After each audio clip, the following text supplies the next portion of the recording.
So, this is something that I'm doing for myself because if I don't advocate for myself and take the managing and supervising of my own health issues under my control, I'm not going to be able to count on other people to do that for me, as I have learned.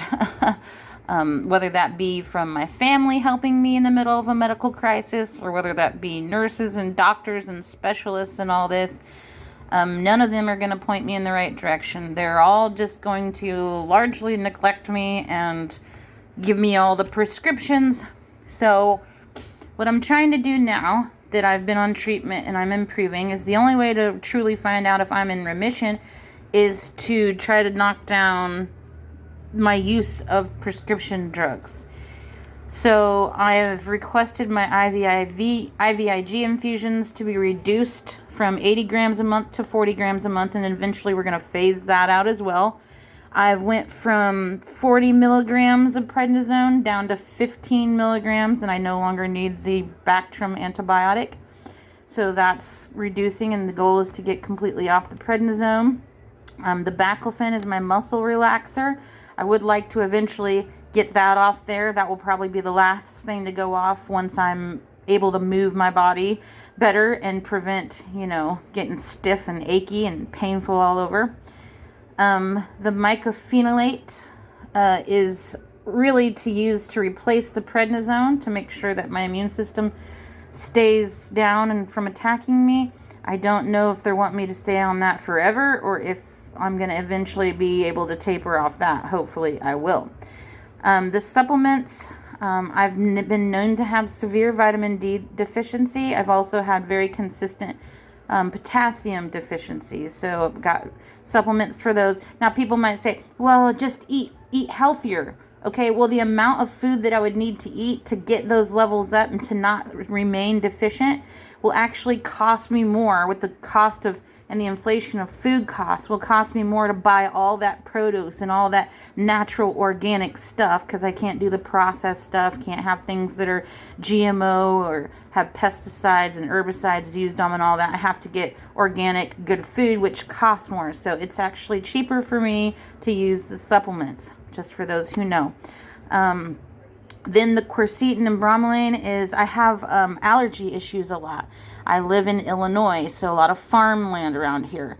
And also it helps your immune system adjust to environmental issues and toxins. So that's why I'm going to take that quercetin with bromelain. It works as a natural antihistamine, so I don't have to take the Zyrtec. The vitamin C with the rose hips, prevention of colds and flus, and promotes skin health. Coconut oil, water, and milk is to replace my chronic use of famotidine and sucralfate due to my stomach issues and my chronic gastritis. There, again, all these I've researched actual medical studies on all these to support the use of them. So this is not some kind of pseudoscience, These are proven to be effective supplements for those particular reasons. So. And then I take a probiotic to repair and restore my gut health from being on the long-term antibiotics. So this is my comprehensive treatment plan that I'm coming up with myself, addressing my stomach issues. I have a digestive health appointment in May, addressing weight loss through lifestyle and diet, Mediterranean diet, meditation, alternate nostril breathing, managing stress and anxiety, exercise through PT, OT, and aquatic therapy as I'm able and as I'm recovering. That's the goal, although I'm running into some issues, which is why I've put this section here addressing rehabilitation, because the facilities in this town are not equipped to handle the severity of the rehabilitation that I need, or the level of intensity that I need. And then, of course, nature, grounding, and earthing. We have gardens here at the house, which help a lot. Getting fresh vegetables, beets and greens and all that. I'm looking forward, and pumpkins and all that stuff. I'm looking forward to having access to. And then addressing miscellaneous specialties. At my age, we need to do the mammogram, the pap smear.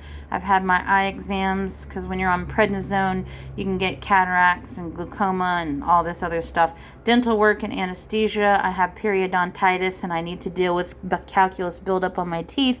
So I need to get in there for that. Keep a journal to track food intake and flares.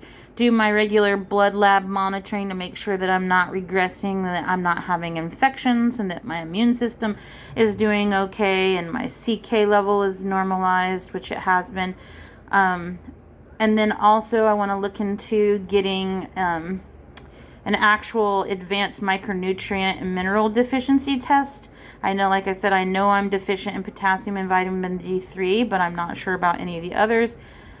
And then addressing mildly elevated CRP, WBC, and RDWs, figuring out why those are elevated. I think it has to do with my chronic gastritis, my stomach issues. But again, that's the whole point, to keep a journal and find out what flares and triggers might happen, see if there's causation or correlation there. So coming up with a comprehensive treatment plan, I think, is extremely important. If there's anything in this that you would like to add or recommend, feel free to comment.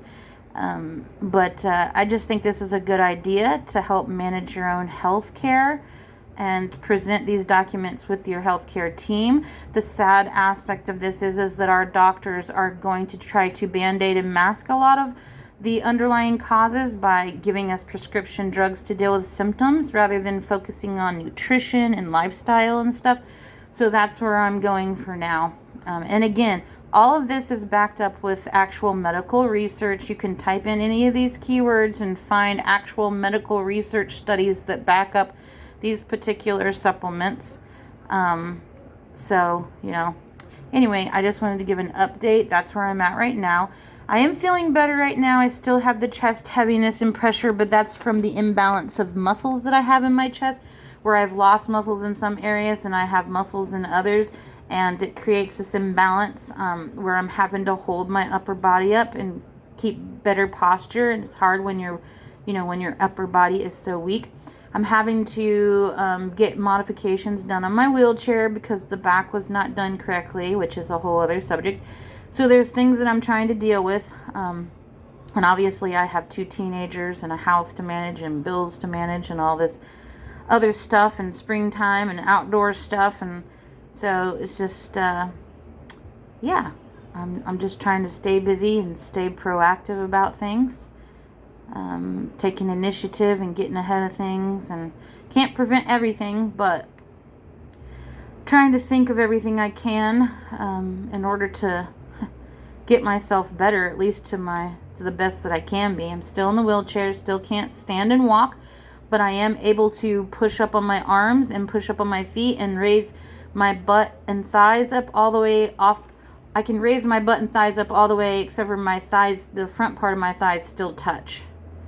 So that's big progress, because I couldn't even move my neck or even raise my arms up hardly at all. I mean, I couldn't even touch my face. I couldn't shower on my own. I can do that now. And like I said, I'm able to raise up, lift my butt partially up off the seat with only the front part of my thighs remaining. So I'm pretty sure with more physical therapy and aquatic therapy, I should be able to at least get to the point where I can stand and maybe pivot and transfer that way.